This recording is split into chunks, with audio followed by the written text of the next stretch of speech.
What's going on, everybody? Welcome to the Laker Central podcast, where I discuss the most famous basketball franchise on the planet with the biggest, brightest, and up and coming voices in sports and culture. Before I get into today's show, make sure you tell at least one other Laker fan about the Laker Central podcast. We're building a community one listener at a time. Be sure to check out the new website, LakerCentral.com, featuring the man you see before you, Phil Sizemore, one of our new contributors. He's also a contributor for Lakers UK. Hey, Phil, welcome to the show, man. How are you? How's it going? I'm doing great. Glad to be here. I'm glad you're here too, man, because for one, you're the first writer to come on my show from Laker Central, so I'm grateful for that. And then the NBA is back, so I know it's expected to be back. So I know you're grateful for that. Yeah, there is light at the end of the tunnel at last. So the league was suspended March 11th, right? And at that point, there were a few players starting to test positive. Most famously, Rudy Gobert. And so now it's been just about 3 months with no basketball, and people are itching for it. But we're finally getting news that it's coming back. So as we jump into some of the details on what the new season will look like, or the resumed season will look like. What are your initial thoughts about the NBA actually coming back, even though many cities and states are still dealing with the coronavirus? Well, I think it's obviously something that's owner driven, right? Like everybody's losing money, the players are losing paychecks, everybody wants to get started and at least get something out of the television rights. But I think the plan that has come out is really reflective of the process, I think, because it's obviously this compromise measure between teams that aren't really in the race, that are looking ahead to the draft lottery and don't really want to put their players in that position, and the teams that were close enough that they kind of felt shortchanged by the league cancellation.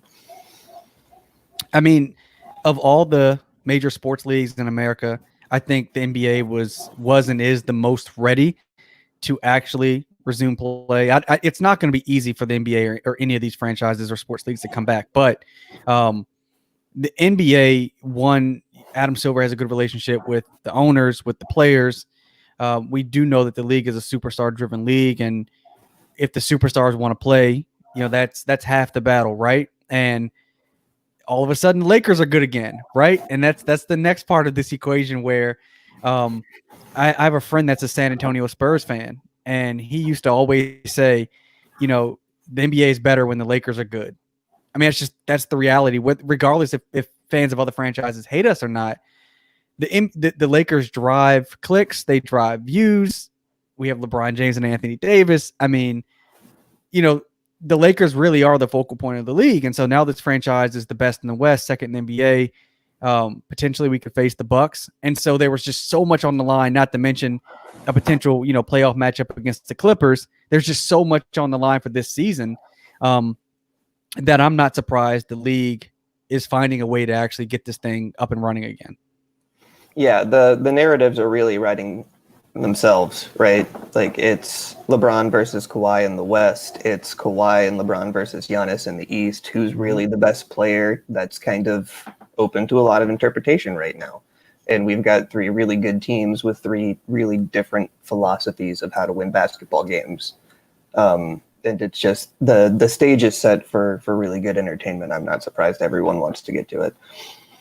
Yeah, everybody does want to get to it, man. So what I'm going to do is let's go through what this resumed NBA is going to look like, right? I've been reading the stuff from Woj, from Shams, from Dave McMenamin. I mean, everybody, Mark Stein, they're all coming out with different stories about what this thing is going to look like. So unless you've been under a rock all day and don't know exactly what's going on with the NBA, it's coming back on Thursday, I think at 12 or 12:30 Eastern. The Board of Governors are going to vote to resume the season, and everybody expects them to say, yes, we're going to actually start this thing back up. And when they do, the league season will run July 31st to October 7th. So the latest Game 7 of the NBA Finals can take place is October 7th, which from what I understand could also be the same time as a Monday Night Football game. So let's just start with that, Phil. I mean, July 31st, October 7th. I mean, that throws next season out, kind of, I don't know, to the back of the bus also. But what are your thoughts on this new resume season and that time frame? Well, it was always going to be this way once they suspended the season and once the scale of the COVID problem became clear. It was always going to be like this if they were committed to finishing the season, which all indications have always been that they have been from the beginning. And I can tell you, whatever the league proposes, you're right. There's absolutely no chance whatsoever that the owners vote it down. I would be absolutely astonished if they did that. But it looks a lot like what a lot of people were expecting. There are a couple regular season games for teams to get warmed up and to, for people to get excited about the seeding at the bottom of the Western Conference, because no one really cares about the bottom of the Eastern Conference. It's clear that the NBA doesn't really either at this point, because they just made these rules to keep those teams at home anyway. So, yeah, I mean, 13 teams. So, well, let me get to that in a second. So 22 teams are going to be invited, right? And there was some talk around it might be the entire league. It might be 30 teams, 20 teams, just the 16 playoff teams. But it looks like it's going to be 22 teams. And to your point about the NBA not caring about the East, it's going to be 9 teams from the East and 9 teams from the East, and then the rest will come from the West, right? I mean, so 13 and 9. So for people to understand why it's lopsided in that way, why the West will have 13 and the East will have 9, this comes down to where the teams are situated relative to the 8th seed, right? So when you have 13 and 9, all these teams, whoever's invited, all 22, they're going to play 8 regular season games leading into the playoffs. Where it gets really interesting is the 8th and 9th seeds, right? So there will be a play-in tournament if the 9th seed is within 4 games of the 8th seed. And if that happens, the 9th seed will be subject to a single elimination type game, and the 8th seed will be subject to a double elimination type game or a tournament. So are they making it up as they go along, Phil? it sure sounds that way. But it's, like I said, the way that they seem to be going about this, that Adam Silver seems to be going about this, is kind of what he's always done, which is search for consensus. Mm-hmm. David Stern was a very, you're going to do it the way I want to do it kind of commissioner. Yeah. And that's not really how Silver operates. So you can kind of tell that this process has been, how do we find a set of rules that justifies the outcome that everyone already wants? And this seems like the result of that process. Well, it does. I mean, so the 8 games that these teams will play, these 8 regular season games, one, it helps them get to their game mark for TV revenue. I think the mark for most of the teams was 70 games or so. So they get that TV money. And when you're already looking at a season that, one, had the Daryl Morey China situation, which cost the NBA a couple $100 million. The coronavirus is costing the NBA, some reports, up to $1 billion off the salary cap, which is crazy. And then, the league had to do something to try to recoup as much of this season's money as possible. So that's one of the major drivers behind 8 games and getting to 70 games. But then, as I went through some of these things when I read Dave McMenamin's article, the play-in tournament, that's interesting, man. I don't know.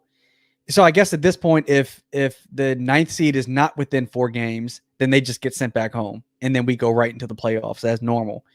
But part of this also, I think, for Silver. So like you said, David Stern was a very much my way or the highway type commissioner. And from the day that Adam Silver took over, he has been a consensus builder, dating back to, the stuff with the Clippers and I can't even think of their former owner at this point. The stuff that happened with him. Who cares? Right. Certainly Lakers fans don't care about the Clippers, but look, Silver really works to bring everybody in. And so I think some people might think that he bends to the will of the superstars. And I think that Adam Silver is smart in recognizing, more than any other league in the world, NBA superstars drive everything. And for example, if LeBron James pulled a Damian Lillard and said, "Hey, I don't want to play," that would be an interesting one, right? I mean, I don't know if the league goes forward without LeBron James saying he wants to play, even if Giannis and Kawhi, everybody else wanted to do it. Yeah, because I mean, LeBron is and has been for a while the most recognizable American athlete in the world. Like it's him and Ronaldo and Leo Messi and then everyone else in terms of global brand. And LeBron, if he were to say something like that, it would be a global story in a way that those other guys just can't match right now. Yeah, I completely agree. And I know a lot of people are thinking, well, how are they going to keep these players, the coaches, all the personnel safe? Look, we really don't know. This is unprecedented. The coronavirus is really unprecedented. And so what the league is hoping to do is test every player every single day. And if a player happens to become sick or test positive, they're going to remove them from an already quarantine zone, a bubble, it's being called, and they're going to quarantine that player. And the league will continue to play games. They do not want to have to stop games again if somebody tests positive. So I know that was one big hurdle. I'm also reading that players won't be allowed to shower at the arena, that they may have to go back to their rooms to shower. So what are your thoughts just on some of that stuff? Well, in the absence of knowledge, it can't hurt to take a few extra precautions, and I feel like that's kind of where we're at. Is that we don't know how bad it's going to be. We don't really even know how bad it is right now. So if they really are determined, which it seems like they are, to finish up this season and to have a playoff, then the only way to do it is to take just about every precaution you can. No, I agree. And I mean, so everybody understands they're going to resume play in Orlando, Florida. There was talks of Vegas. There was talks of Atlantic City, Bahamas, but the power of the mouse. And Disney has a lot of money. They are the parent company of ESPN, one of the NBA's primary partners. And so they will play at the ESPN Wide World of Sports complex in Orlando on Disney World's property. And to give people an idea on how large Disney World is, it's about the size of Manhattan in New York. I mean, it's huge. And there's some talks that they may also have the Major League Soccer players be there also and resume their season there, which is, I mean, geez, how much space is there at Disney World to host all of this stuff? But are you surprised that Disney World won out over Vegas and some of the other options? No, not really. Aside from the corporate connections that you mentioned, the facilities, I imagine would just be much better there because the basketball facilities that you're looking at in Vegas are probably, where UNLV plays, where the Aces play. Yeah. And that's going to be about it. There's not a huge basketball infrastructure there. So the location was working in Vegas's favor, but there weren't really a lot of other factors that were. I doubt teams wanted players to even have the temptation of dealing with that distraction during reopening, Yeah. So I think it was probably always going to be Orlando unless something really got in the way. Yeah.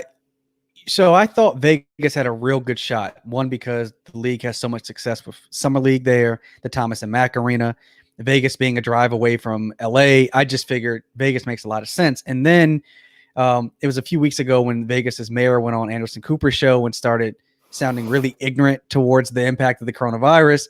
And I felt like at that moment, Adam Silver said, yeah, we don't need to be in business with this woman.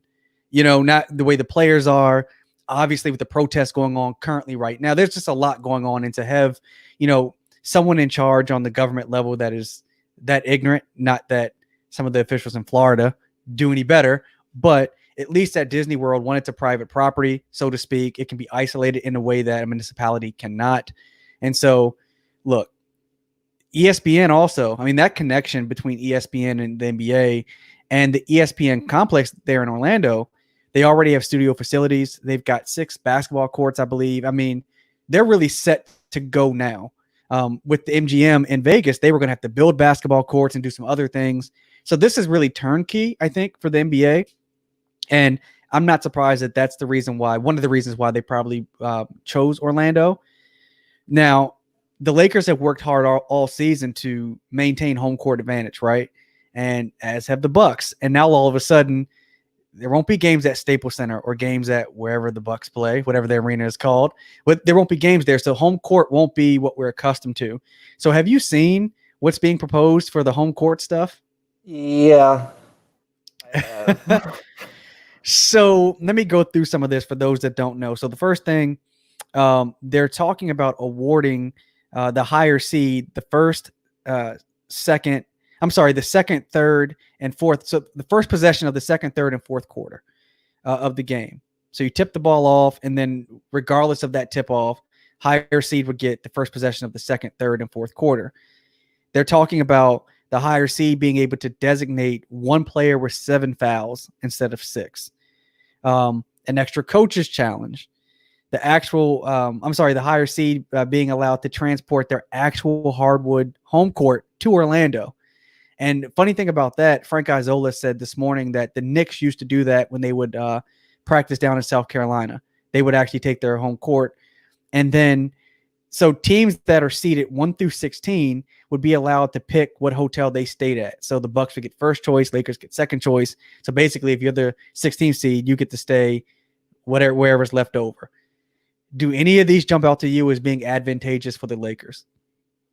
Not really, and it sounds kind of like, spitballing a little bit, to be honest, just throwing things out there, seeing if anyone likes the ideas. A lot of it seems kind of gimmicky to me. Yeah. One thing that really did stand out that I think has a lot of potential was, I forget who, but I saw someone had put the notion out there to permit higher seeds to pick their opponents round by round. Interesting.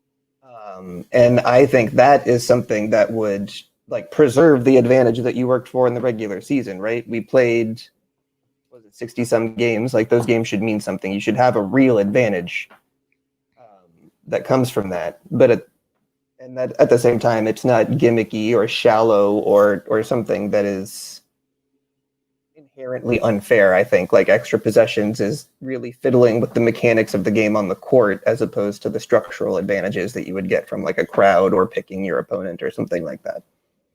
Yeah, I mean, I like some of the things they're proposing. Of course, I like them because we're the number 2 seed in the NBA, and they would work towards our advantage unless we played the Bucks, right? So, being granted the first possession of the second, third, and fourth quarter, that's wonderful unless we're playing the Bucks and the games are tight and every possession matters, right? Being able to designate one player with 7 fouls, and that's an interesting one because the Lakers could give LeBron 7 fouls. LeBron's not going to foul in the playoffs anyway. We know that's not going to happen, but maybe Anthony Davis might. And Anthony Davis being able to have a 7th foul might actually matter. Dwight. What'd you say? Dwight would be a great person to give an extra foul to. I mean, I'm really curious if any of these get approved or if something else comes out, or they just say, screw it, we're just going to go with normal format and, sorry guys, this is just circumstances. Let me talk to you about this, Phil. The last time we saw the Lakers, I think we lost to the New Jersey Nets, if I'm corrected. But before that, impressive back-to-back wins against the Bucks and Clippers. Everybody was waiting for us to play those 2 games. All the naysayers said we're not as good as the Bucks and Clippers, and all of a sudden, back-to-back, we beat them pretty handily. So how do you think the Lakers are going to look coming out of this? I mean, they're gonna resume practicing, I believe, at some point in July, and then go down to Orlando and start a full training camp or whatever. But are we going to look the way we did when we last saw them, where we were dominating everybody? I think everyone is going to look a little bit worse than they did. Just the rust is going to take a few games to shake off. One of the reasons I'm glad they're doing some regular season games is because I want the guys to sort of get a chance to get back into the swing of the season the way that they were before. I think it is an advantage that LeBron, we saw those reports that he was having private workouts with individual teammates over the course of the quarantine. I think that kind of direction from your best player is a good motivator to keep guys in shape. And I think that the roster has improved. The addition of Markieff Morris, was, I think, a really underrated addition. He has really changed the way that we can play AD, which is incredibly important. And I think that led to a big part of the dominance, especially against the Clippers when they went small, because we can play Markieff Morris defensively at the 5 and space him offensively at the 4 position to free up the post for LeBron or Anthony Davis if we want to use them there. And there isn't really another player on the roster that is flexible enough to do that to where you can optimize AD at both ends. Yeah, look, I really like the pickup of Markieff. A lot of Lakers fans wanted his brother Marcus, but he makes 15 million. The Lakers would have had to give up a lot to get him from New York. The Clippers obviously gave up a lot to get him, and then we get his brother, who is him and Marcus. They have different games, but I think Markieff I think he makes $3.5 million this year at that price. He allows us to play different ways on the court, pushing AD to the 5. He's he's 6'9", and he's not easily bullied. And he has some toughness to him, which I really like on our team. So I think he was a great pickup, and we saw him, knock down some big shots against the Clippers right here. But then also, what are your thoughts on Dion Waiters? I mean, I'm really curious to see what he looks like. I mean, look, he was out of basketball for a while before we even picked him up. And then now this layoff, my initial thought is he's going to be in shape and ready to go because he knows what's at stake, not only this season for him and the Lakers, but long term. This doesn't work out, I don't think he returns back to the NBA. No, and there are a lot of really hopeful analogies that can be drawn from Dwight. Coming into the season, everyone sort of knew this was Dwight's last chance. He was known as being a difficult guy to deal with in the locker room, but he had a lot of potential that could be unlocked with the right amount of focus. And Dwight has responded really well to that situation. He's accepted his role. And if Dion Waiters is in that mindset to where he's willing to do that, he's got exactly something that the Lakers really need, which is an alternative ball handler who can create his own shot and also distribute. I mean, what Waiter's skill set is, we desperately needed. And all Lakers fans were waiting on Darren Collison. Unfortunately, or fortunately, depending on what his personal situation is, he decided to stay retired. And I respect the reasons that, at least were reported for his faith and things like that. But without Collison, you go into the playoffs with Rondo, who doesn't look very good at this point in his career. I like Caruso a lot, but he's young and untested. Certainly, he hasn't been in the playoffs, so we don't know how he would handle the pressure of the playoffs.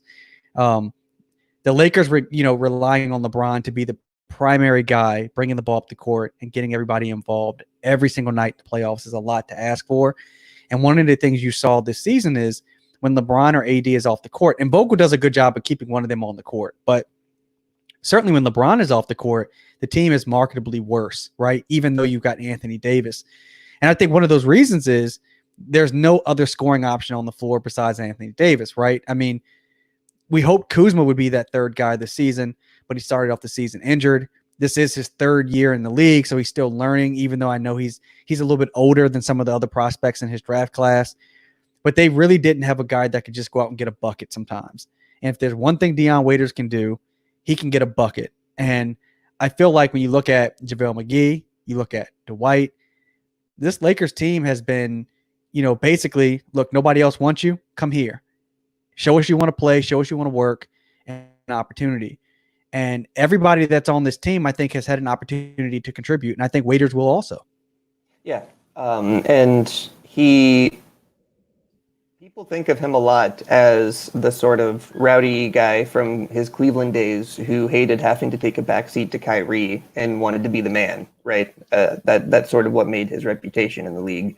But he sneakily improved while he was in Miami at a lot of little things. Defensively, in terms of playmaking, his shot selection is still somewhat questionable at times, but it's definitely better than it was in Cleveland. And if you're going to put a guy in off the bench to go get a bucket, you'll take a couple of bad shots because he's got that mentality and he's going to keep going and keep getting to the bucket and creating opportunities. Kuzma, I think, has been ill-served because we don't have that secondary creator, because Kuzma's at his best when he's attacking a defense that's already compromised. Mm-hmm. He's not great at being the initial creator. And so having one more guy in that bench unit to put out there with Kuzma who can compromise the defense and then let Kuzma go to work, I think would make Kuzma a much better player. No, I agree. I think at this point in Kuzma's career, he's a bit miscast as the third guy. The truth is the Lakers don't have a third guy. It's LeBron and Anthony Davis, and then that third guy is by committee, right? And guys like, Dwight Howard, Dwight has been magnificent for the role that the Lakers have asked him to play. He's not been a problem. I think he's helped us win a number of games. And I think Waiters will do the same thing.